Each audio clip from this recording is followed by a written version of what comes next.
Hello friends, today I am going to start our new fifth topic, that is bending moment and shear force.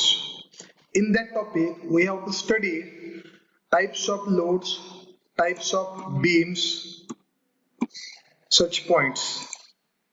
First of all I will discuss the syllabus. Index is types of beam you are studied in EGM, that is cantilever beam, simply supported beam, overhang beam, such types of beams, types of loads, point load, UDL, concentrated load, or uniformly varying load, such types of load, shear force and bending moment, its sign conventions, point of contraflexure, point of contra shear or zero shear, examples on cantilever beam, examples on simply supported beam, and examples on overhang beam, and examples on overhang beam with point load, point of contraflexure.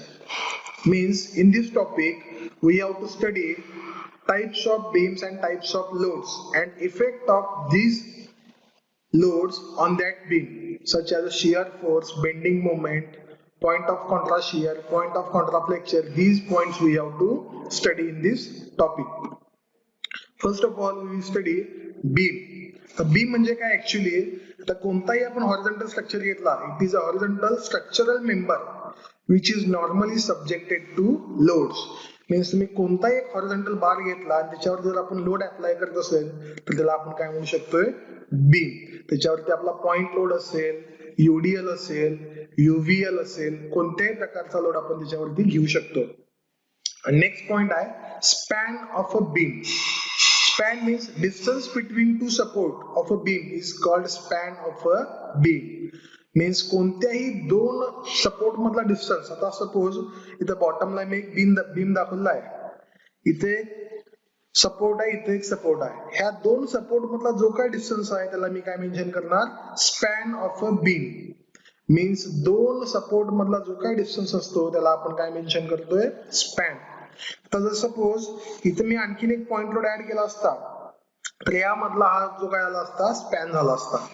Beam means horizontal structure ज्याच्यावरती आपण load act करतोय, आणि span means distance between two supports. ज्यामध्ये types of beams आहेत. First आहे simply supported beam. हा जो काय पार्ट आपण सगळा बघतोय तुम्ही अप्लाइड मेकॅनिक्स मध्ये स्टडी केलेला आहे, EPM मध्ये. A beam supported freely on the walls or columns at its both ends is known as simply supported beams. म्हणजे असा बीम जेणेकरून त्याचे दोन्ही पण एंड्स काय असतात, सपोर्ट असतात. दोन्ही एंडला आपण काय करतोय, सपोर्ट अप्लाय केलेला असतोय. म्हणजेच काय, both ends are supported by vertical column or walls. त्याला आपण मेन्शन करतोय सिम्पली सपोर्टेड बीम. सेकंड टाइपचा बीम आहे ओव्हरहँगिंग बीम. ओव्हरहँगिंग मीन्स काय असतं, त्यातला थोडासा पार्ट फ्रीली असतो एन्व्हायरमेंट मध्ये. आता याच्यामध्ये बघितला, a beam is freely supported on two supports but its one end or both ends are projected beyond the support. Projected beyond the support means काय, त्याचा काही भाग हा जो काय सपोर्टच्या पुढे काय असतोय, फ्रीली असतो. त्याचे बोथ एंड्स असतील किंवा सिंगल एंड असेल. आता इथं आपण दाखवताना एकच एंड दाखवलेला आहे. जर मी इथपर्यंत एक्सटेंड केला तर बोथ एंड काय असतील, त्याचे ओव्हरहँगिंग बीम येतील. आता याच्यामध्ये एक एंड जो आहे ओव्हरहँग आहे, तर याचे मी एक्सटेंड केलं तर दोन्ही पण त्याच्यामध्ये काय येतील, ओव्हरहँगिंग मध्ये येतील. नेक्स्ट आहे कॅन्टिलिव्हर बीम. कॅन्टिलिव्हर मीन्स काय असतं, त्याचा एक एंड फिक्स असतो आणि सेकंड एंड काय असतो, फ्री असतो. Beam is fixed at one end and free at other end is known as cantilever beam. Means याच्यामधला जर लेफ्ट हँड साइड आपण बघितला, लेफ्ट हँड साइड काय फिक्स आहे आणि अदर एंड काय फ्री आहे. त्याला आपण काय मेन्शन करतोय, कॅन्टिलिव्हर बीम. नेक्स्ट आहे fixed beam. Fixed beam means काय येतील, त्याचे दोन्ही एंड्स काय असतील, फिक्स्ड असतील, rigidly fixed. A beam whose both ends are rigidly fixed is known as fixed beam. हा जो एक्झाम्पल आहे फिक्स्ड बीमचा एक्झाम्पल दिसतोय. नेक्स्ट आहे continuous beam. Continuous beam means a beam supported on more than two support is non as continuous beam. Means असा कोणताही तुम्ही beam घेतला त्या बीम मध्ये मिनिमम 2 आणि मॅक्सिमम किती असतील 2 पेक्षा जास्त आपण त्याला म्हणतोय. 2 पेक्षा जास्त सपोर्ट असला तर हा जर तुम्ही बीम बघितला 1 2 3 4 याच्यामध्ये सपोर्ट आहेत म्हणजे हा काय कंटिन्युअस बीम आहे. फॉर एक्झाम्पल आपण काय बघतोय ब्रिज बघतोय पूल नदीवरचा पूल त्याच्यामध्ये मिनिमम मध्ये काय असतात मोठमोठे कॉलम्स असतात 4-5 कॉलम्स असतात त्याला आपण काय म्हणू शकतोय कंटिन्युअस बीम म्हणू शकतो. अशा प्रकारे काय types of beams. Next part आहे टाइप्स ऑफ लोड्स. आता याच्यामध्ये फर्स्ट लोड आहे point load or concentrated load. Means अशा प्रकारचा लोड जो काय असतोय बीम वरती एका ठराविक रिजन मध्ये पॉइंट वरतीच तो काय पॉइंट वरती ऍक्ट असतोय म्हणून त्याला आपण मेन्शन केलंय point load. when a load is acting on a relatively small area means point area. Point आपण म्हणतो त्याच्यामध्ये it is considered as a point load or concentrated load.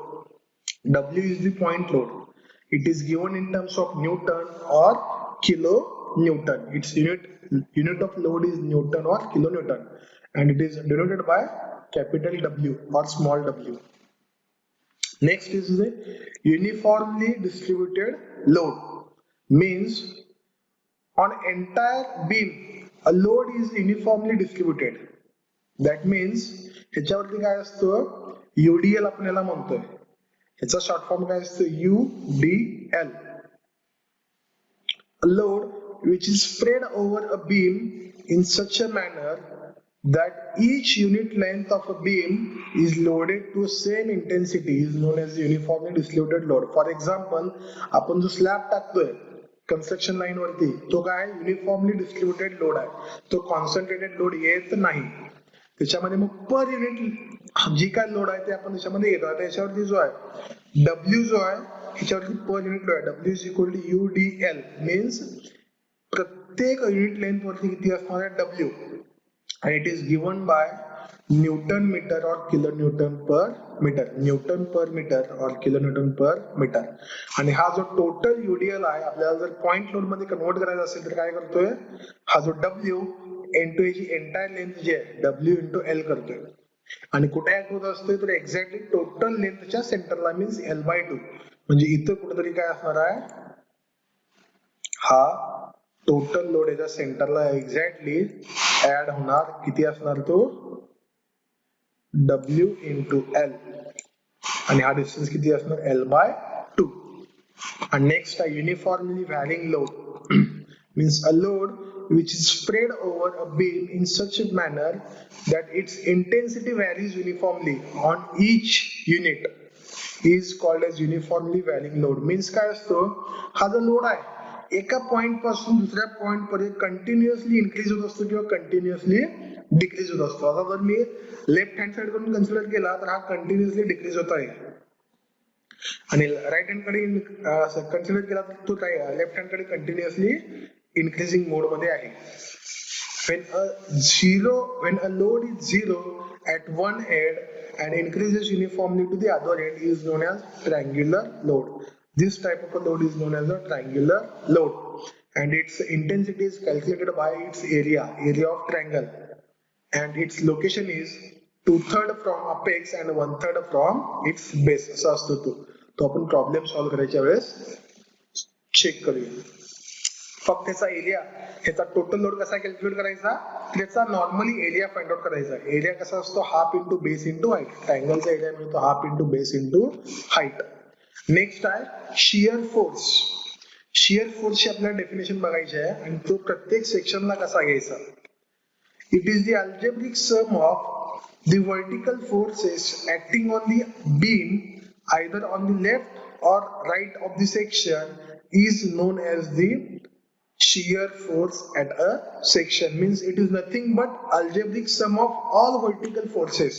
जसं तुम्ही समेशन V केला होता vertical summation of all vertical forces same तसंच आहे summation of all vertical forces considering its sign conventions. तर साइन कन्व्हेन्शन आपल्याला कन्सिडर करून काय करायचं आहे घ्यायचा आहे. Sign convention for shear force.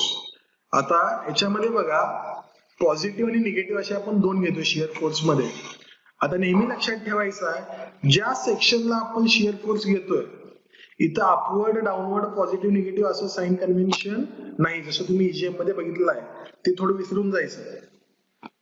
याच्यामध्ये कसं असतो, क्लॉकवाईज आणि अँटी क्लॉकवाईज असतो शिअर फोर्स. कसा, ज्या ठिकाणी तुम्ही शिअर फोर्स घेताय, आता समजा इथं मी एक्स एक्स सेक्शन घेतलेला आहे, एक्स एक्स सेक्शनला हा जर मी फोर्स कन्सिडर केला, हा अपवर्ड झालेला आहे आणि कसा मूव्ह होतो अबाउट एक्स ला क्लॉकवाईज, किंवा हा डाऊनवर्ड डायरेक्शनचा पण क्लॉकवाईज मूव्ह होतो. जर रोटेट केला तर कसा मूव्ह होतो, क्लॉकवाईज. जर क्लॉकवाईज फोर्स असेल तर तो आपण काय घेत असतोय, पॉझिटिव्ह शिअर फोर्स. आणि नेक्स्ट जो आहे अबाउट एक्स एक्स सेक्शनच मी घेतलेला आहे, पण कसा आहे हा डाऊनवर्ड आहे आणि हा अपवर्ड आहे. पण जर तुम्ही रोटेशन घेतला आहे तर रोटेशन कसा येतो, अँटी क्लॉकवाईज येतो. अँटी क्लॉकवाईज जर येत असेल तर तो आपण शिअर फोर्स काय घेतोय, निगेटिव्ह. म्हणजेच काय लक्षात ठेवायचं आहे, शिअर फोर्स जर तुम्ही बीम वरती आपण कॅल्क्युलेशन करत असताना प्रॉब्लेम मध्ये कोणताही shear force positive clockwise direction मध्ये येत असेल तर तो पॉझिटिव्ह घ्यायचा, अँटी क्लॉकवाईज डायरेक्शन मध्ये येत असेल तर तो काय करायचा आहे, निगेटिव्ह घ्यायचा आहे. तसंच काय बेंडिंग मोमेंट साठी आहे, bending moment at a section. Definition same आहे, फक्त काय समेशन ऑफ ऑल मोमेंट्स आहे. The algebraic sum of the moments of all forces acting on a beam either to the left or right of a section is known as the bending moment at that section. Same problem आहे, फक्त जसं तुम्ही bending moment घेत होता, bending moment at a point is equal to equated to 0, same process आहे. फक्त याच्यामध्ये आपल्याला काय बघायचं आहे, जो मोमेंट आहे सॅगिंग मोमेंट आहे की हॉगिंग मोमेंट आहे. सॅगिंग असेल तर पॉझिटिव्ह घ्यायचं, हॉगिंग असेल तर निगेटिव्ह घ्यायचं आहे. म्हणजे आता याच्यामध्ये साइन कन्व्हेन्शन जर आपण बघितला, हा परत मी काय घेतला, सेक्शन एक्स एक्स घेतलेला आहे. त्या एक्स एक्स सेक्शनला अपवर्ड जर सेक्शन असेल तर आपण काय म्हणणार, सॅगिंग मोमेंट. अपवर्ड असेल तर आपण सॅगिंग मोमेंट म्हणतोय आणि तो काय येईल, पॉझिटिव्ह. आणि एक्स एक्स सेक्शन घेतला डाऊनवर्ड मोमेंट, म्हणजे तो काय येईल, अशा प्रकारचा शेप क्रिएट करेल, तो असणार आहे हॉगिंग मोमेंट. हॉगिंग मोमेंट आपण काय करतोय, नेहमी साइन कन्व्हेन्शन मध्ये निगेटिव्ह घेतोय. आता तुम्ही फर्स्ट इयरचा जो ईजीएम सब्जेक्ट अप्लाइड मेकॅनिक्स शिकलेला आहे त्याच्यामध्ये आणि याच्यामध्ये थोडं तुम्ही कन्फ्युज व्हाल, पण ते कन्फ्युजन करून घ्यायचं नाही. कारण फर्स्ट इयर मध्ये तुमचे साइन कन्व्हेन्शन थोडे वेगळे होते आणि आता तुम्ही आल्यानंतर थोडे साइन कन्व्हेन्शन तुमचे काय वेगळे आहेत. लक्षात ठेवायचं, बेंडिंग मोमेंट अपवर्ड असेल तर पॉझिटिव्ह, बेंडिंग मोमेंट डाऊनवर्ड असेल तर negative. This is the sign convention for bending moment. Next आहे शियर फोर्स डायग्राम, तुम्हाला ड्रॉ करावी लागते. Shear force diagram. आता तुम्ही काय करताय, जसं आपण शियर फोर्सची डेफिनेशन बघितली, प्रत्येक सेक्शनला शियर फोर्स कॅल्क्युलेट करतोय त्या बीम वरती. तसंच काय करायचं आहे, ते प्रत्येक ठिकाणचा जो तुम्हाला शियर फोर्स मिळतो त्याची आपल्याला diagram by graphical method represent करावी लागते. त्या रिप्रेझेंटेशनला आपण काय म्हणतोय, shear force diagram. The diagram which shows the variation of shear force along the length of a beam is called as shear force diagram. म्हणजेच काय, त्या बीम वरती प्रत्येक पॉइंटला किती शियर फोर्स आहे हे आपण त्या डायग्राम मध्ये शो करत असतो. त्याला आपण म्हणतोय शियर फोर्स डायग्राम, शॉर्ट मध्ये म्हणतोय SFD. नेक्स्ट आहे पॉइंट ऑफ कॉन्ट्राफ्लेक्शन. नेक्स्ट पॉइंट आहे पॉइंट ऑफ कॉन्ट्रा शियर और झिरो शियर. आता आपण शियर फोर्स डायग्राम जे ड्रॉ करतोय, शियर फोर्स डायग्राम ड्रॉ केल्यानंतर ठराविक ठिकाणी आपल्याला काय मिळतात, झिरो शियर फोर्स मिळतो. त्या झिरो शियर फोर्सला आपण काय म्हणतोय, पॉइंट ऑफ कॉन्ट्रा शियर और zero shear. The point at which shear force changes its sign with respect to the baseline is called as a point of zero shear, and at this point bending moment is maximum. Shear force changes its sign means काय, positive to negative. Positive to negative होत असताना तो कुठेतरी काय होणार आहे, zero होणार आहे. त्या झिरो पॉइंटला आपण काय मेन्शन करतोय, पॉइंट ऑफ कॉन्ट्रा शियर और पॉइंट ऑफ झिरो शियर. आणि ज्या ठिकाणी तुमचा शियर फोर्स झिरो येतोय तिथं काय असतं, बेंडिंग मोमेंट मॅक्सिमम असतो. नेक्स्ट आहे बेंडिंग मोमेंट डायग्राम. सिमिलर आहे, जसं आपण शिअर फोर्स डायग्राम ड्रॉ करून प्लॉट केलेला आहे तसंच काय येईल, प्रत्येक सेक्शनचा तुम्हाला बेंडिंग मोमेंट फाइंड आउट करून तो प्लॉट करायचा आहे. The diagram which shows variations of bending moment along the length of a beam is called as the bending moment diagram, BMD. आणि त्याच्यामध्ये काय येतो, पॉइंट ऑफ कॉन्ट्राफ्लेक्शन, म्हणजे जसा इथे झिरो बेंडिंग मोमेंट असणार आहे त्या डायग्राम मध्ये, बेंडिंग मोमेंट डायग्राम मध्ये zero bending moment means sign change होणार, positive to negative. The point at which bending moment changes its sign with respect to the baseline is called as point of contraflexion, and at this point bending moment is zero. म्हणजेच काय, shear force diagram म्हणजे shear फोर्सचे जे काही variations आहेत आपण ते दाखवणार, आणि ज्या ठिकाणी शिअर फोर्स साइन चेंज करतोय पॉझिटिव्ह टू निगेटिव्ह त्याला आपण म्हणणार point of Contra shear. Bending moment means त्या बीम वरती बेंडिंग मोमेंटचे आपण जे व्हेरिएशन्स दाखवतोय त्याला आपण बेंडिंग मोमेंट डायग्राम म्हणणार, आणि ज्या ठिकाणी bending moment positive to negative किंवा निगेटिव्ह टू पॉझिटिव्ह चेंज होतोय त्या ठिकाणी आपण त्या पॉइंटला काय मेन्शन करणार, पॉइंट ऑफ कॉन्ट्राफ्लेक्शन. अशा प्रकारे काय आहेत हे पॉइंट्स आहेत. थँक्यू. इथून पुढचा नेक्स्ट पार्ट जो आहे आपण नेक्स्ट लेक्चर मध्ये स्टडी करूया.